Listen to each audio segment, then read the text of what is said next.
मेरा नाम विनय है। मैं हिमाचल में किन्नौर के दूर दराज गांव का रहने वाला हूँ। ये सपना मुझे बचपन से ही परेशान कर रहा है। अमावस की हर रात मुझे यही सपना झंझोड़ कर रख देता है, जिसमें मैं किसी घने जंगल में किसी पत्थर पर लेटा होता हूँ और मेरे चारों ओर काले कपड़े पहने बहुत सी डरावनी औरतें घूम घूम कर कुछ जाप कर रही होती हैं। यहाँ तक सब ठीक है, पर अगले ही पल वो सब बहुत भयानक पिशाचनियों में बदल जाती हैं। मैंने बहुत बार ये बात अपने माँ बाबा को बताई, पर वो एक सपना बोलकर हर बात को टाल देते हैं। इससे परेशान होकर मैं गांव से शहर अपने मामा के यहाँ आ गया। मैंने सोचा था यहाँ सब ठीक हो जाएगा, पर यहाँ भी यही हाल है। अब तो हालत ऐसी हो गई है कि सपने के टूटते ही मेरे नाखून और दांतों में बहुत तेज दर्द होता है, मानो बाहर निकल रहे हों। नमस्कार, माय टाउन चैनल में आपका एक बार फिर स्वागत है। एक कहानी ऐसी भी, एपिसोड 230। विनय, जो किन्नौर में एक छोटे गांव में रहने वाला लड़का था। घर में उसके माँ बाबा और विनय 3 ही सदस्य थे। जब विनय 10 साल का था, तभी से ही विनय को ये अजीबोगरीब सपने आने लगे।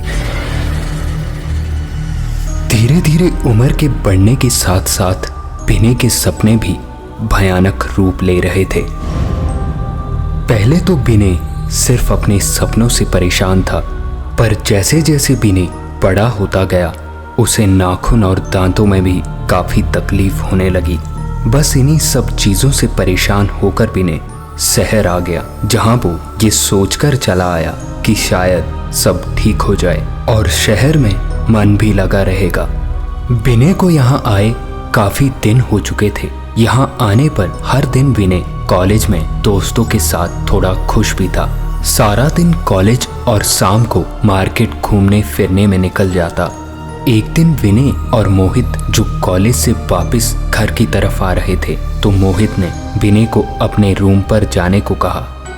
मोहित यहाँ अकेला ही रहता था, तो विनय भी एक दिन के लिए उसके साथ रहने उसके रूम चला गया। मोहित का रूम शहर से थोड़ा दूरी पर था। रूम के एक तरफ काफी अच्छा ग्राउंड और दूसरी तरफ खाली पड़ा प्लॉट, जहाँ हर तरफ पेड़ और घास उगी हुई थी। विनय को भी ये जगह अच्छी लगी। हर दिन की तरह मोहित और विनय खाना पीना करके और बातें करके सो गए। तकरीबन रात के 2 बजे दरवाजा खुलने की आवाज से मोहित की नींद खुली।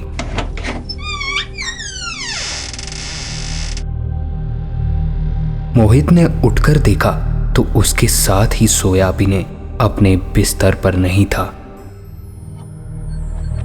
यही सोचता हुआ मोहित बाहर देखने निकला कि इतनी रात को विनय बाहर क्यों जा रहा है। बाहर आकर देखा तो थोड़ा हैरान हुआ, क्योंकि विनय बड़े ही अजीब तरीके से चलता हुआ उसी खाली पड़े प्लॉट की तरफ जा रहा था। काफी दूर होने की वजह से मोहित ने इतनी रात को आवाज लगाना सही नहीं समझा। जल्दी से अंदर आकर मोहित ने कमीज पहनी और विनय के पीछे पीछे जाने को दौड़ा, पर विनय अभी तक काफी दूर निकल चुका था। मोहित के देखते ही देखते विनय घने पेड़ों के अंदर की तरफ चला गया। ये देखकर मोहित भी उसके पीछे पीछे चला गया। अभी थोड़ी ही दूर पहुंचा था तो जो मोहित ने देखा, उसे देखकर उसकी रूह तक डर गई।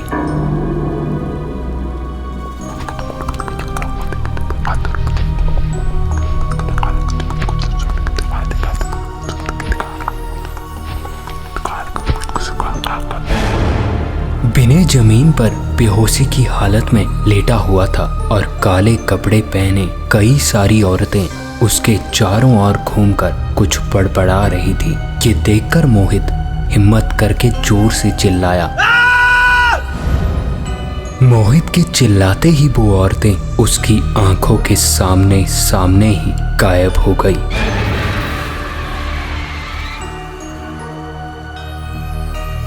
हड़बड़ाता हुआ विनय तरस से कराहता हुआ उठा और बोला, मैं यहाँ कैसे पहुंच गया? मोहित ने बिने का हाथ पकड़ा और भागकर रूम पर पहुंचकर ही सांस ली और ये जो भी देखा था सब बिने को बताया। तो बिने का ये सुनकर मानो खून तक सूख गया।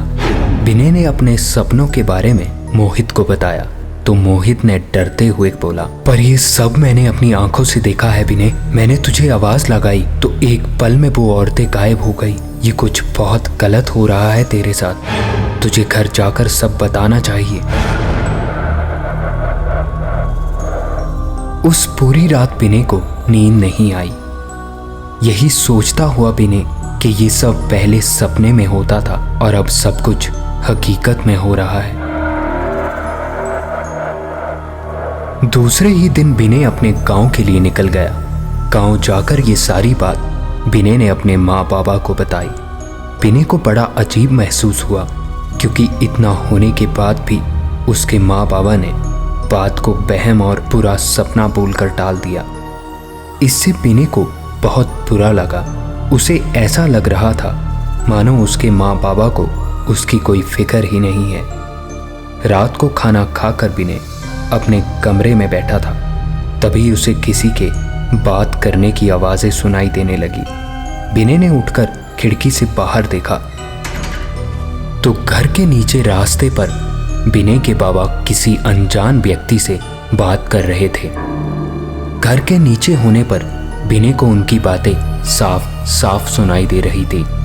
बिने ने सुना कि उसके बाबा उस आदमी से किसी तांत्रिक से मिलने की बात कर रहे थे और बार बार एक ही बात दोहरा रहे थे कि अब वक्त आ चुका है, जल्दी तांत्रिक को यहाँ आने को कह देना।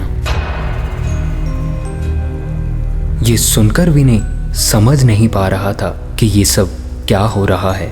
विनय अपने कमरे से निकलकर बाहर आया और सामने आते ही बाबा से बोला, बाबा मैंने सब सुना, आपने तांत्रिक को बुलाया है।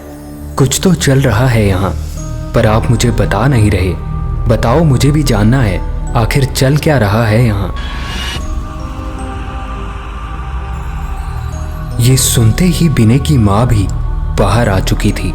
बिने के माँ बाबा ने एक दूसरे की तरफ देखा और बिने से कहा, चल अंदर चल, बताता हूँ। अंदर आकर बिने के बाबा ने बताना शुरू किया। ये बात बहुत साल पहले की है। तेरे परदादा एक पिशाच पकड़ने वाले तांत्रिक थे जो लोगों को बुरे पिशाचों से बचाने का काम करते थे। काफी जानकार तांत्रिक होने के साथ साथ बहुत दयालु व्यक्ति थे जो गांव से बाहर भी पिशाचों को पकड़ने जाया करते थे। ऐसे ही एक गांव में पिशाचों का आतंक था। हमारे गांव से काफी दूर जंगल के दूसरी तरफ, जहां से तुम्हारे परदादा जी को बुलावा दिया गया, तो उसी दिन तुम्हारे परदादा वहां के लिए निकल गए। वहां पहुंचकर सबके बताने पर उन्होंने काम शुरू किया। लोगों का बताना था कि गांव से हर रोज एक व्यक्ति गायब हो जाता है और उसके शरीर के कुछ टुकड़ों के अलावा जंगल में कुछ नहीं मिलता। पर पिशाच को ऐसा करते किसी ने भी नहीं देखा था। पूरे गांव वालों को इकट्ठा करके वो जंगल में पिशाचों को ढूंढने चल पड़े। काफी जंगल के अंदर जाने के बाद उन्हें एक छोटे बच्चे को बीच में पत्थर पर रखे कुछ औरतें दिखी जो उस बच्चे के चारों ओर घूम घूम कर कोई जाप कर रही थी। इससे डरे गांव वालों ने उन पर आग से जली लकड़ियां फेंकना शुरू कर दिया कि तभी वो सब औरतें भयानक पिशाचनियों में बदल गई। बड़ी मुश्किल से और काफी लड़ने के बाद सभी पिशाचनियों को पकड़ लिया गया। आग लगने के कारण पिशाचनियों का एक लौता बेटा आग में जल गया। उन पिशाचनियों को कैद करने के कई दिनों बाद भी गांव में इंसानों का गायब होना कम नहीं हुआ। बाद में पता चला कि पिशाचों की वजह से नहीं, एक आदमखोर तेंदुए की वजह से उस गांव में इंसान गायब हो रहे थे। ये बात पता चलते ही तुम्हारे परदादा ने सभी पिशाचनियों को आजाद कर दिया, पर जाते जाते पिशाचनियों ने ये श्राप दिया कि तेरे खानदान में जब भी लौती संतान 21 साल की होगी, 7 अमावस्या के बाद वो पिशाच बन जाएगा जिसे हम लेने आएंगे। तुम्हारे परदादा ने बहुत बार इस बात की क्षमा मांगी, पर क्रोधित पिशाचनियों ने उन्हें कभी माफ नहीं किया और गायब हो गई और कभी नहीं दिखी। काफी जानकार होने पर भी तुम्हारे परदादा कुछ नहीं कर सकते थे और ये बताया था कि जब भी वो जाप कर रही हों तब उनकी शक्तियां बहुत कमजोर होती हैं। कोई उसी वक्त उनको कैद कर ले तब ये सब रुक सकता है। जिसके बाद ये बात पुरानी होती गई, क्योंकि तुम्हारे परदादा की 3 संतान थी और दादा की 2। अब तुम हमारी एक लौती संतान हो, जिसके लिए मैंने तांत्रिक को बुलाया है ताकि हम मिलकर उन पिशाचनियों को कैद कर सकें और तुझे बचा सकें। एक अमावस तो निकल गई, अब बची 6 अमावस। तुम डर जाओगे, इसीलिए हमने ये बात आज तक तुमसे छुपाई। ये सारी बातें सुनने के बाद विनय ने पूछा, तो बाबा अब मैं क्या करूं? इस पे विनय के बाबा ने बताया, बेटा तुम्हें कुछ नहीं करना, कल तक तांत्रिक आ जाएंगे, जो करना है वही करेंगे, तुम बस डरना मत, सब ठीक हो जाएगा। अब विनय को सब पता चल चुका था कि जो भी उसके साथ हो रहा था ये क्यों हो रहा था। यही सब सोचते हुए विनय अपने रूम में चला गया। उसी रात विनय सोया हुआ था कि तकरीबन 1 बजे हवा से हिलती खिड़की की आवाज से विनय की नींद खुली। वो उठा और खिड़की बंद करने को हुआ। खिड़की बंद करते करते जैसे ही विनय की नज़र बाहर पड़ी, आंखों को मलते हुए देखने की कोशिश करता हुआ विनय एकदम पीछे हुआ, क्योंकि घर के बिल्कुल सामने रास्ते में वो सब औरतें खड़ी विनय की तरफ ही देख रही थी। विनय ने एकदम से खिड़की बंद की और अंदर की तरफ हुआ। अभी खिड़की बंद करके विनय पीछे मुड़ा ही था तो डर से उसकी सांसें तक रुक गई, क्योंकि अब वो औरतें विनय के बिल्कुल सामने उसके रूम में थी। भयानक आंखें और चेहरा लिए गुर्राती हुई वो विनय की तरफ बढ़ने लगी। विनय ने डरते हुए आंखें बंद करके पीछे की तरफ हटने लगा। पीछे टेबल से टकराते ही वो फर्श पर गिरा। आंखें खोलकर देखा तो वहां कोई नहीं था। अभी विनय खुद को संभालता हुआ उठा ही था कि उसने अपने माँ बाबा की चीखने की आवाज साफ साफ सुनी।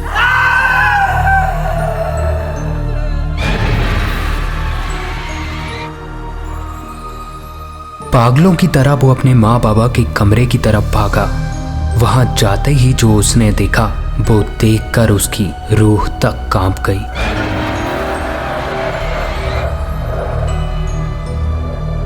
क्योंकि जमीन पर उसके बाबा की सरकटी लाश पड़ी थी और साथ में माँ की कटी हुई गर्दन। ये देखकर विनय जोर से चिल्लाता हुआ उठा। हर तरफ घूमकर देखा तो विनय सपना देख रहा था। उठकर विनय माँ बाबा के रूम तक गया।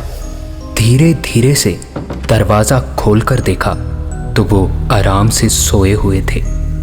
विनय वापस आकर बिस्तर पर बैठा, बस सोचने लगा कि भगवान मेरी वजह से मेरे माँ बाबा को कोई तकलीफ ना हो।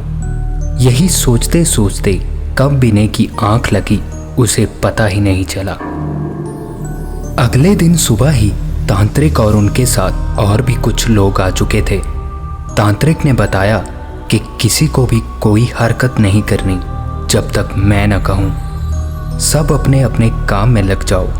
घर के चारों ओर बहुत सी कीलें लगा दी गई। रास्ते में बहुत से धागे बांध दिए गए। ये तैयारियां आज ही करनी थी क्योंकि अगले दिन अमावस की रात थी। तांत्रिक ने सबको बताया कि आज सब बिने के आसपास ही सोएंगे। जब भी बिने उठकर चलने लगे सब चुपचाप उसके पीछे पीछे जाएंगे। जिस वक्त पिशाचनियां जाप करने लगे उसी वक्त उनके चारों दिशाओं में ये धागे और कीले लगा देना। यही वक्त होता है जब वो सबसे कमजोर होती हैं। सबने हामी भरते हुए तांत्रिक की बात सुनी और अपने कामों में लग गए। तांत्रिक को अकेला देखकर बिने ने उनके पास आकर पूछा, तांत्रिक बाबा, अगर मैं पिशाच बन गया तो मैं अपने माँ बाबा को नहीं बचा पाऊंगा? ये सुनते ही तांत्रिक ने बताया, बेटा, पिशाच तेरे शरीर से तेरी रूह निकाल रहे हैं ताकि वो अपनी संतान की रूह उसमें डाल सकें। अगर ये हो गया फिर तेरी रूह भटकती रहेगी हमेशा हमेशा के लिए, क्योंकि तेरा शरीर कभी नष्ट ही नहीं होगा, क्योंकि पिशाचों की कोई आयु नहीं होती। ये होने से पहले ही हमें सब रोकना होगा, वरना अनर्थ हो जाएगा। और फिर दिन से शाम हुई और शाम से रात। आज बिने के कमरे में उसके माँ बाबा और बाहर तांत्रिक और उनके साथ आए सब लोग सोए थे। तकरीबन 2 बजे साथ में सोए तांत्रिक ने खिड़की खुलने की आवाज सुनी। उठकर देखा तो बिने के रूम का दरवाजा बंद था। धीरे धीरे दरवाजा खोला तो बिने अपने रूम से एक बार फिर जा चुका था। खिड़की खुली देखकर तांत्रिक ने आवाज देकर सबको जगाया और बाहर हर तरफ बिने को ढूंढने लगे। पूरा गांव और पूरा जंगल छान लिया पर बिने का कोई पता नहीं था। ढूंढते ढूंढते रात से दिन निकल आया पर बिने का कोई पता नहीं चला। परेशान होकर सब घर पहुंचे तो देखा बिने घर पर ही था। ये देखकर तांत्रिक समझ चुका था कि एक और अमावस निकल चुकी है। ऐसे ही 6 अमावस निकलती गई। कभी बिने खिड़की से निकल जाता तो कभी गायब हो जाता। कोई कुछ नहीं कर पा रहा था। यही सोचकर तांत्रिक ने सारी रात ना सोने का फैसला किया और जंजीरों से बिने को बांध दिया गया। अपने साथ आए लोगों को घर के चारों ओर पहरा लगाने के लिए खड़ा कर दिया गया। कमरे में बिने को बांध दिया गया और आसपास सब बैठ गए। बिने भी सोया नहीं था। आसपास इतने लोगों के होते नींद आ भी नहीं सकती थी। तकरीबन 2 बजे बिने की आंखें अपने आप बदलने लगी। जो वहां बैठे सबको साफ साफ दिख रहा था। एक ही झटके में बिने खड़ा हुआ और उसके हाथ पैरों में लगी जंजीरें ऐसे टूटी मानो उसे कच्चे धागे से बांधा हुआ हो। ये देखकर सबकी आंखें बड़ी बड़ी हो गई। उनके देखते ही देखते बिने बाहर की तरफ जाने लगा। पास ही खड़े बिने के बाबा ने जैसे ही उसे रोकने के लिए हाथ उठाया, तांत्रिक ने हाथ पकड़ते ही रोक दिया और पीछे पीछे चलने का इशारा करते हुए बिने के पीछे चलने लगे। उसके देखते ही देखते बिने गांव से निकलकर घने जंगलों की तरफ बढ़ने लगा। अजीब बात थी कि बिने के शरीर का रंग काला और सफेद हो रहा था। घने जंगलों के बीचों बीच पहुंचकर बिने एक पत्थर पर लेट गया। देखते ही देखते पूरे जंगल में एक अजीब सी जाप करने की आवाज गूंज उठी।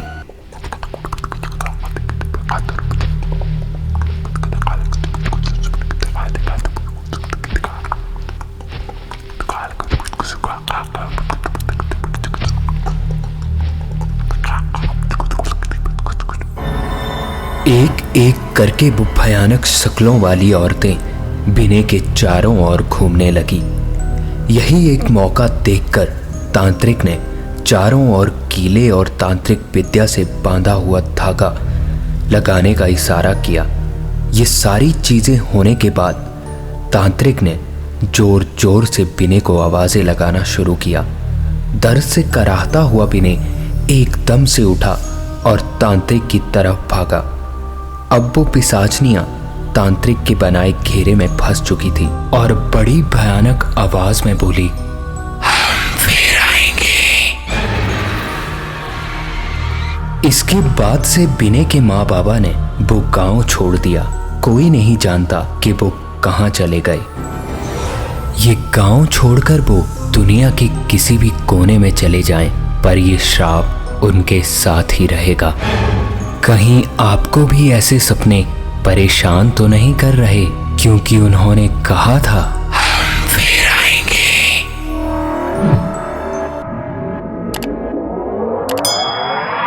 और ये थी आज की एक कहानी ऐसी भी।